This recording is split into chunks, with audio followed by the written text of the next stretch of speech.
நல்ல சாஃப்டாக மெத்து மெத்துன்னு வெள்ளை பணியாரமும் இதுக்கு சைடிஷாக கார சட்னி இதுதான் நம்ம பார்க்க போகிறோம். டேஸ்ட்டு ரொம்ப சூப்பராக இருக்கும்.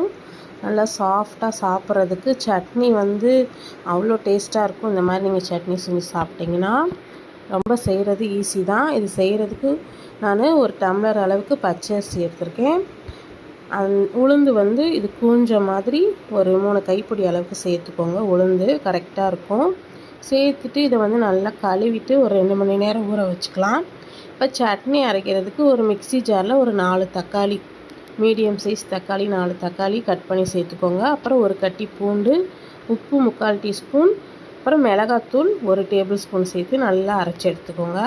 இப்போ சட்னி தாளிக்கிறதுக்கு 2 டேபிள் ஸ்பூன் நல்லெண்ணெய் போட்டுக்கலாம். 1 டீஸ்பூன் கடுகு உளுந்து, 2 கொத்து கருவேப்பிலை. இது நல்லா பொரிஞ்சதும் நம்ம அரைச்சி இந்த சட்னியை சேர்த்துட்டு சட்னி நல்லா எண்ணெய் பிரிஞ்சு வரணும், அந்த அளவுக்கு கொதிக்க வச்சு எடுத்துக்கோங்க. இப்போ அரிசியும் உளுந்தும் நல்லா ஊறி வந்துருச்சு. இதை ஒரு மிக்ஸி ஜாரில் சேர்த்துக்கலாம். சேர்த்துட்டு கொஞ்சமாக தண்ணி ஊற்றி நம்ம தோசை மாவு பதத்துக்கு அரைச்சிக்கலாம். அரைச்சிட்டு இதை கொஞ்சமாக உப்பு சேர்த்துட்டு நல்லா கலந்து விடுங்க. மாவு கன்சிஸ்டன்சி நல்லா தோசை மாவு பதத்துக்கு இருக்கணும்.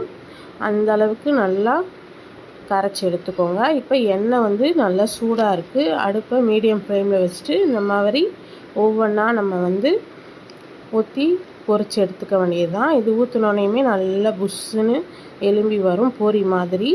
இப்போ 2 பக்கமும் நல்லா வேக வச்சு எடுத்திங்கன்னா ஒரு சூப்பரான வெள்ளை பணியாரம் நல்லா சுட சுட ரெடி ஆகிடும். இதுக்கு சைடிஷாக கார சட்னி வச்சு சாப்பிட்டா ரொம்ப சூப்பராக இருக்கும். கண்டிப்பாக ட்ரை பண்ணிவிட்டு எப்படி இருந்ததுன்னு சொல்லுங்கள். பிடிச்சிருந்தா லைக் பண்ணிக்கோங்க, ஃபாலோ பண்ணுங்கள், சப்ஸ்கிரைப் பண்ணுங்கள். தேங்க்யூ.